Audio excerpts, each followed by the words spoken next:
ঠাকুর পরিবারের বা এলাকায় ব্রাহ্মণদের সংখ্যাধিক্যের কারণে উত্তরে এই জেলাটির নাম হয় ঠাকুরগাঁও। জেলাটির ভৌগোলিক সীমারেখা নিয়ে গঠিত 4টি সংসদীয় আসন।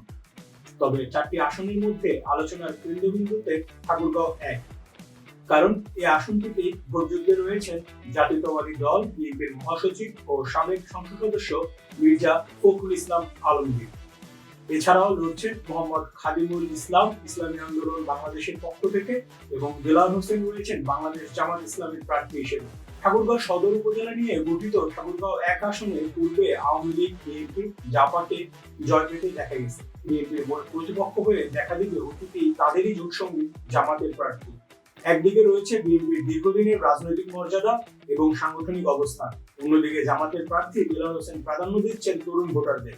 মোট ভোটার 5,11,629 জন। সংখ্যালঘু ভোটাররা এই আসনে সবসময় গুরুত্বপূর্ণ ভূমিকা রাখে।